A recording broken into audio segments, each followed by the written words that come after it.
don't want to be strong like man who look pretty. I want to be strong like bitch that fight bears in the forest. Welcome to another episode of Bitch vs. Bear with your hosts, me, Amber, and my bestie, Sydney. We are co-owners of Shield Maiden Training Co. This is a show where we bitch, laugh, and chat about all things fitness and wellness related to women and the LGBTQIA plus community. Nailed it. Sure did. Sure did. All right. If you are just tuning in for this month, we're talking about work-life balance.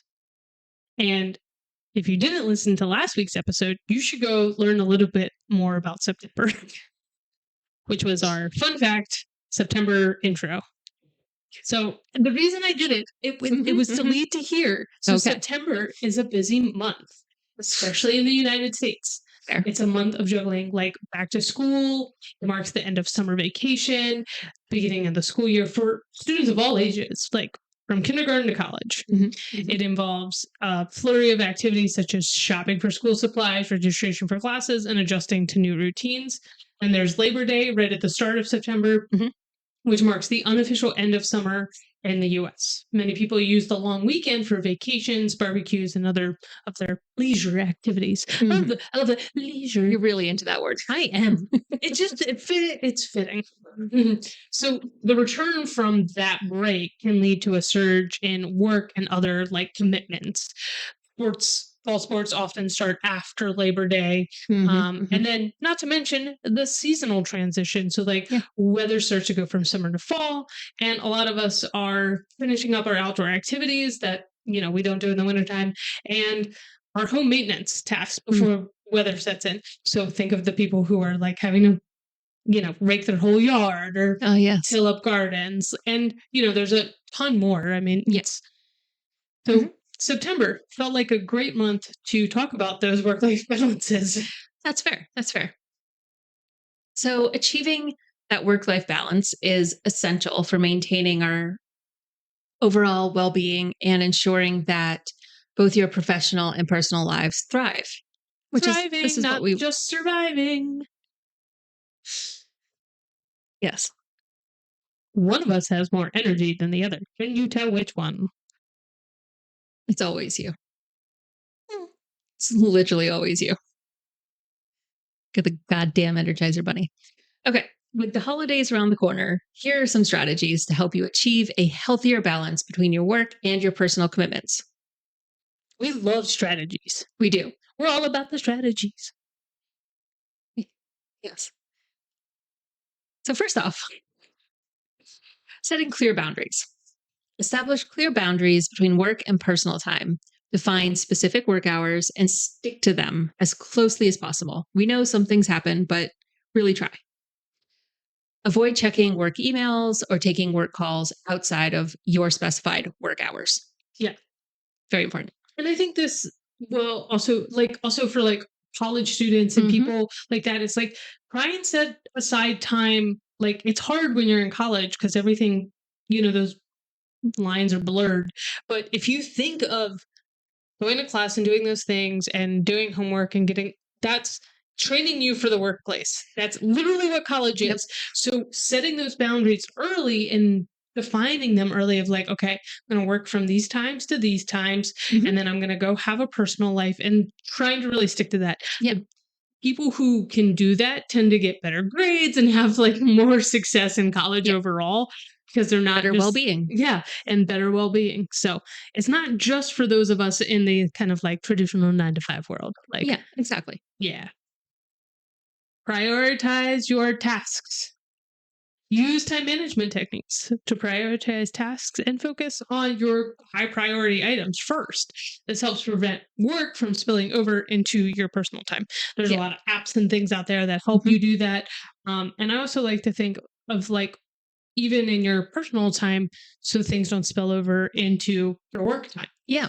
True. We talk a lot about one versus the other, but try and get your personal stuff done in a timely manner and with those high priority things first so that you're not taking time away from when you're supposed to be working. Or stressing about what you needed to get done this weekend that you didn't while you're trying to work or whatever. Exactly. And learn to say no. Don't overcommit yourself to work tasks or personal obligations. Politely decline tasks or activities that don't align with your priorities or may lead to excessive stress, Yeah. as long as they are, in fact, outside of your job description. Yeah. You should probably say yes to things that you actually should be doing Yeah. in That's your true. work. Yeah. But otherwise, say no. Yeah. Say no. And just, yeah, learn. I mean, there's all those funny, like, TikToks about, like, how do you say this in, like, corporate language? Yes. Google it and find out how to say no politely. Plan and organize. Like, use tools like calendars, to-do lists, planners to organize your tasks and schedule, and also learn what works for you. Mhm. So we sometimes fall into the, like, tropes of, like, well, in school, all of us got a planner. I'm Right. supposed to use my planner. But if the planner doesn't work for you and it doesn't actually help you stay organized, don't use it. Yeah. Don't try and mold into something that doesn't work for you. Mhm. So make sure you're figuring out whatever that is. And Yeah. hopefully, if you're a little bit older, you figured out what's worked for you. Yeah. And Or try different things until you do find something that does. yeah. Don't forget to plan and organize those personal things too. Like Mhm. putting your personal activities on your calendar can be really helpful Yeah. instead of feeling like you've wasted the weekend. I know so many people are like, well, I didn't have anything planned. I feel like I wasted my weekend. Well, if there's something that you really want to do, put it on your calendar. Yeah. The calendar doesn't have to be just for big events that you've been invited to or that are going on. Yeah. Put on your calendar that you're going grocery shopping. And then you can say, oh, yeah, I did that. Yeah. It's kind of nice. You can check it off. You can check it off. Put on your calendar, going to movies. Yeah. Lovely. Sounds awesome. Reading time. Mm. Do not disturb. Do not disturb. So also take regular breaks. Breaks are crucial for maintaining productivity and preventing burnout. Incorporate short breaks throughout your workday to recharge. Consider the Pomodoro technique, working for 25 minutes, then taking a 5-minute break. There's actually an app, and I have it on my phone because when I work from home, that's what I use because working with ADHD, I can sometimes get hyper focused and I forget to stand up, and then it's been 2 hours, and I'm like, why is my foot asleep? And so that just Yep. ensures that I'm taking a break. And so then every like hour and a half, it has you take like a longer break, which is really great. I love Yeah. it. Highly recommend. It's handy. This one, I think, is going to catch people off guard. Limit your multitasking. What? Focus on one task at a time to improve your efficiency and reduce your stress. Multitasking does lead to decreased quality of work and increased mental strain. So, Interesting. yeah, those of us who are like juggling, you know who you are, Yeah. juggling all the things, you're not necessarily putting out the best quality of all of those things that you're doing at that time. That's fair. So you can also designate tech-free time. Dedicate certain periods of time each day to disconnect from electronic devices. This can help you unwind, connect with loved ones, and engage in non-screen activities. I love it. Yeah, you do. I'm a big tech free time gal. I feel like you've really gotten into that this year. I have. Yeah. It's great.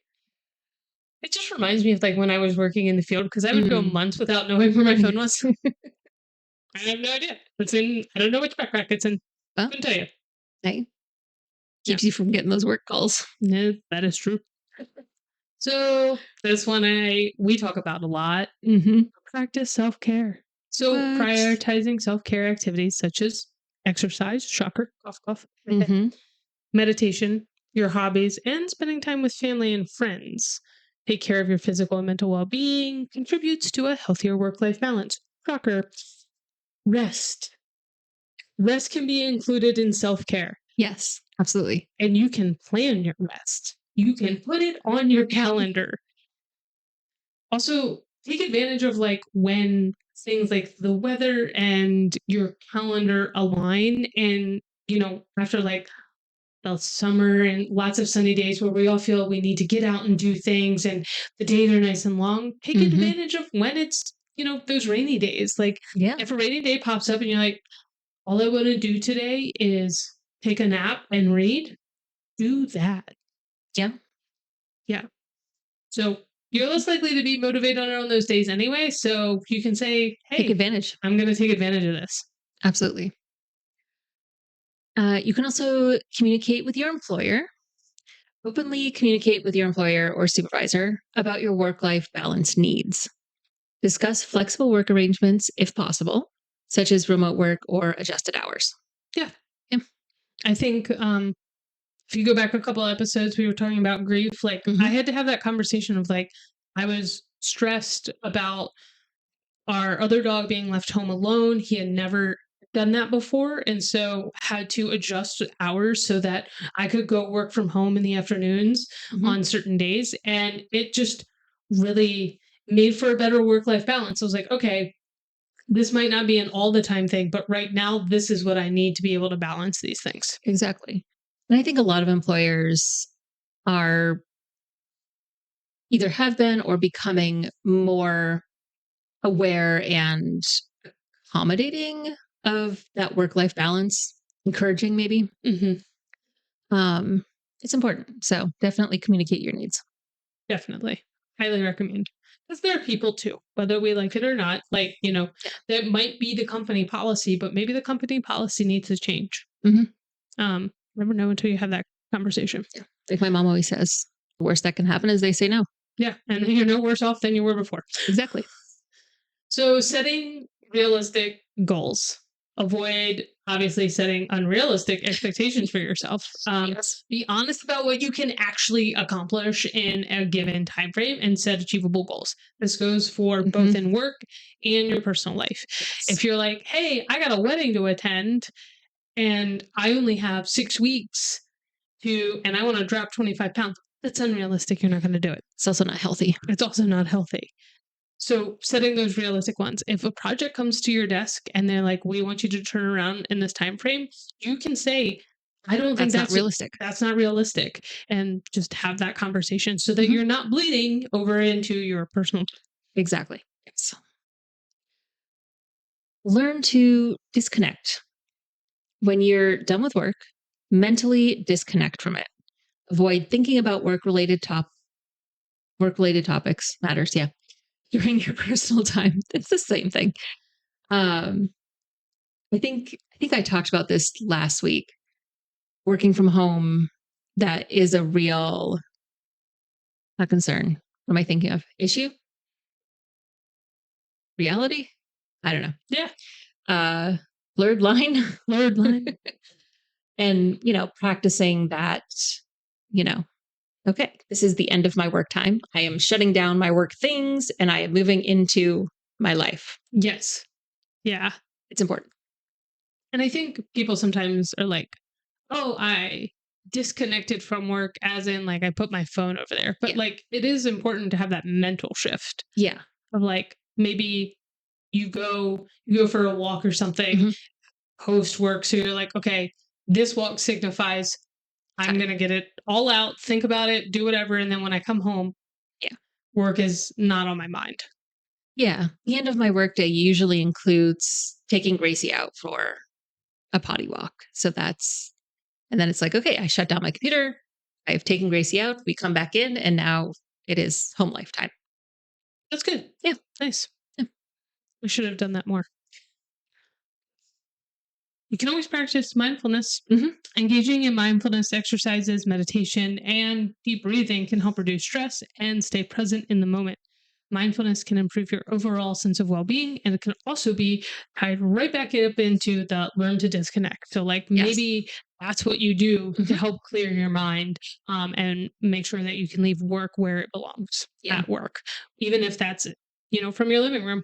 Yeah. I think a physical activity of some sort is a good delineator between this is work, this is life. Because it does trigger that brain chemistry that we've talked about before.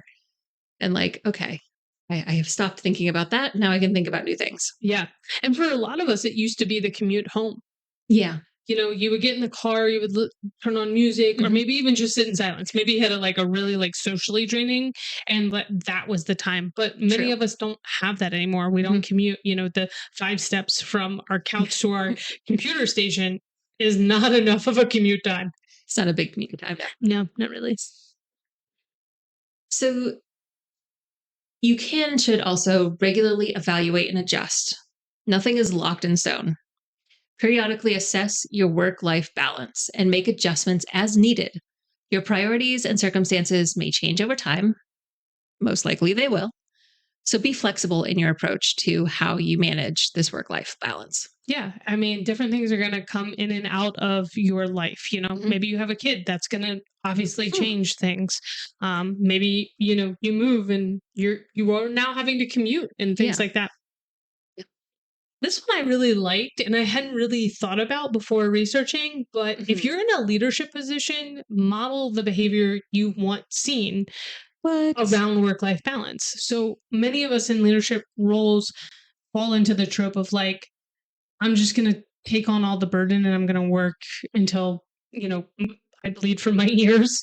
But really showing your colleagues that you want a healthy work life balance and you Mhm. can set boundaries and you can do all the things that you encourage them to do, they're going to feel like, okay, this person gets it. They understand, and they're going to be more willing to communicate with you as a leader when they need more flexible working hours, when Mhm. they have things going on. So it just makes you a better leader.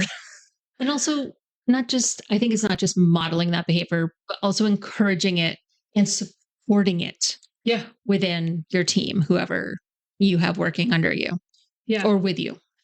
I think, I remember being like, okay, it's one thing to hear it. Mhm. It's another thing to see it. So, a lot of times I would have supervisors or people in leadership roles, and they'd be like, you should take all this time. You should take all this time. But they themselves never did. And I Yeah. always felt like, okay, well, how can I do it if you don't do it? Yeah. I have to meet you where you are. And that's the expectation. Right. And I think I've had situations where, people are just working themselves and not setting the good example. I've also had a situation where a supervisor was setting a good example. They were working to balance their work and their life and encouraging that within the team. However, when me specifically, tried to apply that to my life, it was not supported by my leadership or my team, which was really frustrating So you because were then, the exception to the rule. yes, it was like, yes, you should absolutely do this. Oh, but I need you to work during this time that you need off. Okay, So well, they weren't really modeling it. they were modeling it for themselves. Mm. So, yeah, remembering that achieving that work life balance is an ongoing process for everybody. And that requires effort and adjustment. Yes. It's not about completely separating work and personal life, but about finding a harmony that allows you to thrive in both areas. I like that. I know you do. I like that. Well, You wrote it. thriving. I'm into the words thriving, leisure, Yes, harmony. You're getting very crunchy granola. I am getting very crunchy granola, and I like this month because I think so many of us struggle with it. And I think it really does start to impact people's overall health and wellness, and they Yeah. start to try and remedy. They try to get really complicated with it. They're Mhm. like, I'm gonna hire a nutritionist, and it's like, how about you just get better sleep? And then you could get better sleep if you just put your phone on silent and stop checking your work email. Mm. Yeah. It's like, don't overcomplicate it. Yeah. Start really kind of basic and be like, are you doing these things well? And if Right. you're not doing these things well, start there. Exactly. And I think this is a good time to start talking about this too, because holiday season, Holiday season. right around the corner. And if you've been listening since the very beginning, our first topics were around holiday stressors. Yep. And they are many and they are big. They're many, they're big.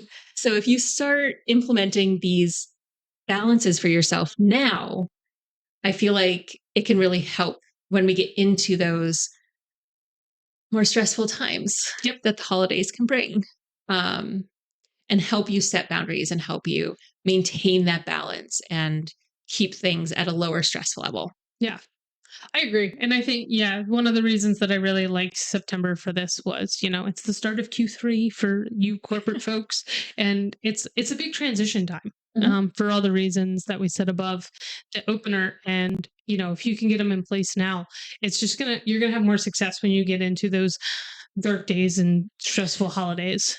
The dark days are coming. The dark days. Winter's coming. Dun, dun, dun. All right. That's a wrap for this week. Keep listening every Wednesday as we continue exploring different topics related to fitness, women, and the LGBTQIA community. Make sure to follow, share, like, comment, all the things. All the things. October's going to be fun because it's all topics listeners have submitted. Woohoo. And we chose just a few of our favorites. Yeah. There's only so many weeks in October. Yeah. I do love October, though. I'm very excited. October's great. Yeah. There are a couple more days. If you have a burning topic, let us know. Yep. And if we don't get to your topic this month, we'll cover it in maybe a bonus episode. Yeah. Maybe a bonus episode in December. I'm so curious about more. November. November has a bonus week. Oh, November. Yeah. Yay. Yay for November. All right. Cue music. Cue music.